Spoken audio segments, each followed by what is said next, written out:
A potential legal and political development in West Africa could redefine accountability for leaders across the continent. The possible extradition of former Burkinabè leader from Togo back to Burkina Faso, Blaise Compaoré, is merely a bilateral issue. It represents a critical juncture, testing regional solidarity, legal frameworks, and the evolving demands of African citizens for transparent and responsible governance. This situation warrants careful analysis from political observers, legal experts, and citizens alike. Burkina Faso has experienced significant political upheaval in recent years. This instability is largely driven by a worsening security situation. The state has struggled to contain escalating extremist violence. This security crisis fueled public discontent. It created an environment ripe for political change. Paul-Henri Damiba ousted the previous government, citing the government's inability to address the security crisis. He promised a swift return to stability and improved counterterrorism efforts. His takeover was initially met with some public support, born out of frustration with the previous administration. However, Damiba's transitional government soon faced similar challenges. Security did not significantly improve. Public frustration persisted. Accusations of ineffective leadership and a lack of tangible progress mounted. The promised stability remained elusive. This set the stage for further political disruption. Just 8 months after taking power, Damiba himself was overthrown. This second coup occurred in September 2022. It was led by captainibrihimtraore. Traore also cited the failure to improve security. He articulated a vision for a more assertive and independent Burkina Faso. His rise resonated with many young Burkinabè. And now Traore is asking the country of Togo to extradite Blaise Compaoré, the very person that's been accused of assassinating a hugely popular and well-known president of Burkina Faso, Thomas Sankara. Compaoré took power in a coup d'etat on October 15, 1987, during which Sankara was killed. He remained in power until popular protests led to his resignation in 2014. In April 2022, a military court in Burkina Faso sentenced Compaoré in absentia to life imprisonment for his role in Sankara's assassination. Burkina Faso's former president Blaise Compaoré has received a life sentence in absentia for his role in the assassination of his charismatic predecessor, Thomas Sankara. Sankara, 37, was gunned down along with 12 others during the 1987 coup d'etat that brought Compaoré to power. The pair had been close friends and had jointly seized power in 1983. Now Captain Traore, president of Burkina Faso, wants Compaoré to be brought back to face trial. But this will not be an easy feat, as Compaoré has been granted asylum in Togo. So let's break down how extradition works in African countries that harbor criminals and contrast that into how extradition works in America. The concept of political exile has a long history. It has often served as a means for deposed leaders to avoid prosecution or retribution. Historically, neighboring states have sometimes provided sanctuary. This practice, however, has increasingly come under scrutiny. As African nations strive for stronger democratic institutions and rule of law, the idea of leaders escaping accountability by simply crossing a border is challenged. Citizens demand justice for perceived wrongdoings. The potential extradition of Compaoré is viewed through this lens. It is seen by many as a test case. Can former leaders who presided over periods of instability or alleged misconduct be held accountable, regardless of where they seek refuge? The handling of this situation could set a precedent. It could influence how future cases of deposed leaders seeking asylum are treated across the continent. It also highlights the complexities of regional relations. Neighboring states balance humanitarian considerations with legal obligations and political pressures. Togo's decision is therefore significant. Extradition is a formal process. It involves one state surrendering an individual to another state. This is typically done to face criminal prosecution or serve a sentence. Extradition is governed by treaties and international law. Bilateral agreements between countries often define the specific terms and conditions. Regional conventions can also play a role. In the case of Compaore, the legal basis for extradition would need careful examination. Are there existing extradition treaties between Burkina Faso and Togo? What specific charges might he face in Burkina Faso? The requesting state, Burkina Faso, would need to present a formal request. This request must typically include evidence supporting the charges.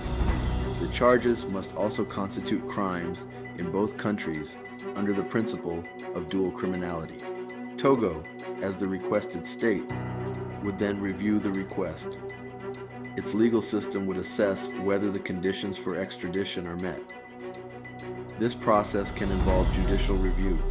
Political considerations often heavily influence extradition decisions, especially for high-profile individuals. Togo's government must weigh its relationship with Burkina Faso.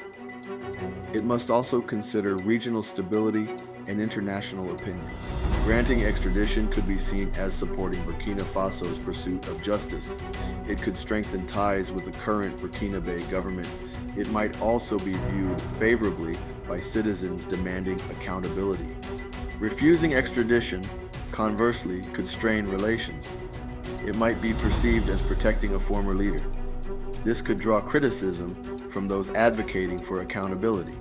Togo also has obligations under international law regarding asylum and non-refoulement. These principles protect individuals from being returned to a country where they face persecution. The nature of potential charges and the fairness of the judicial process in Burkina Faso would be relevant considerations for Togo. Should Togo decide to extradite Blaise Compaoré, the symbolic implications would be profound. It would signal a potential shift in the dynamics of political accountability in Africa. The era of automatic safe havens for deposed leaders might be drawing to a close. For decades, a perceived gentleman's agreement sometimes existed among African leaders. This unwritten understanding occasionally involved providing refuge to peers who had fallen from power. This was sometimes done to prevent internal instability or out of solidarity.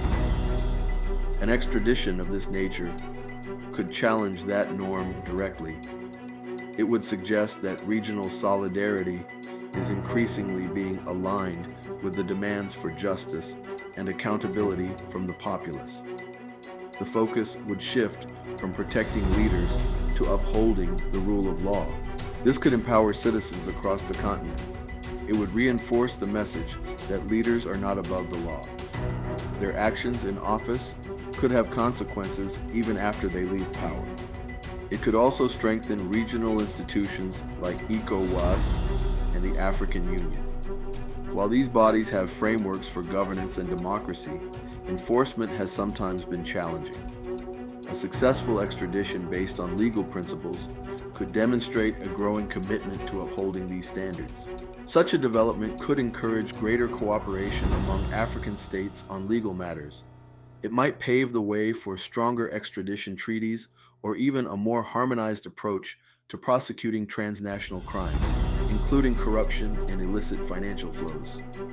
This aligns with the AU's aspirations for greater integration. However, it is crucial that any extradition process adheres strictly to legal norms. It must respect due process and human rights.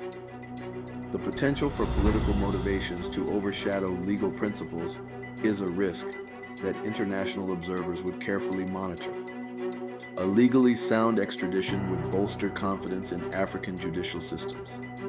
It would show that justice can be pursued across borders.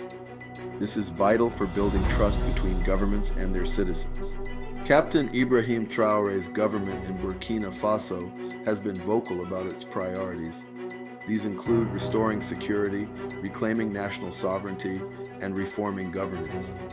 Accountability for past actions is a key component of this agenda. The call for Compaore extradition is therefore politically significant for Traoré.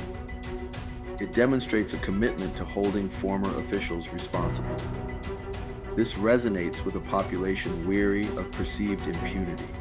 Successfully navigating the Compaore extradition issue could bolster his government's legitimacy.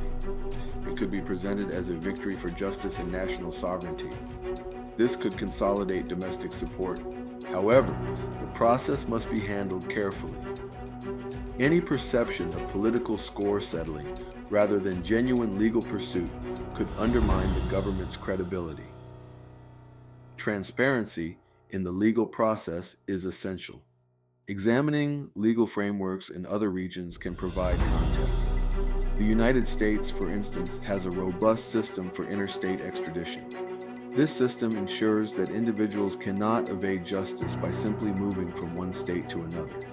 If a person commits a crime in California and flees to New York, they can be apprehended in New York. They are then returned to California to face charges.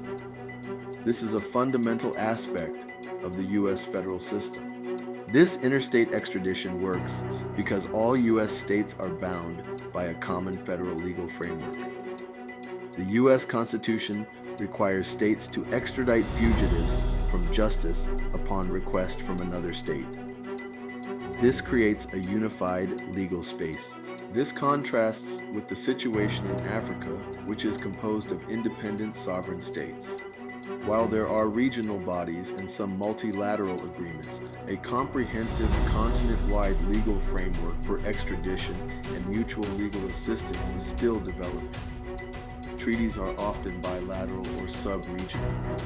The U.S. example illustrates the power of a unified legal system. It ensures that justice can be pursued effectively across internal borders. This prevents jurisdictional arbitrage by those seeking to evade the law.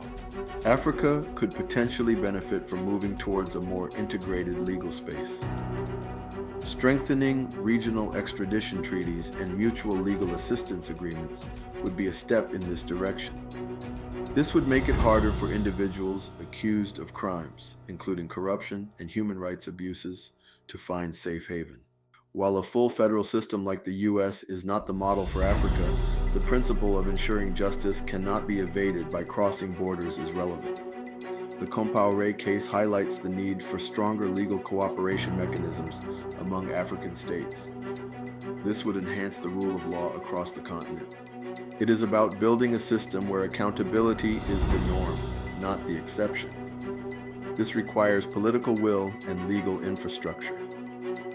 The potential extradition of Blaise Compaoré is more than just a single case. It is a moment that could accelerate the movement towards greater Pan-African legal unity. It underscores the need for robust mechanisms to ensure accountability across borders. A continent-wide commitment to legal cooperation is essential. This includes harmonizing laws where possible and strengthening extradition processes.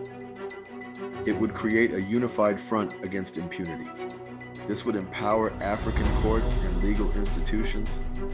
They could pursue individuals accused of serious crimes, regardless of where they seek refuge on the continent. This is crucial for delivering justice to victims.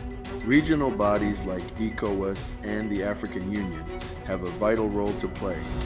They can facilitate the development and implementation of continent-wide legal agreements.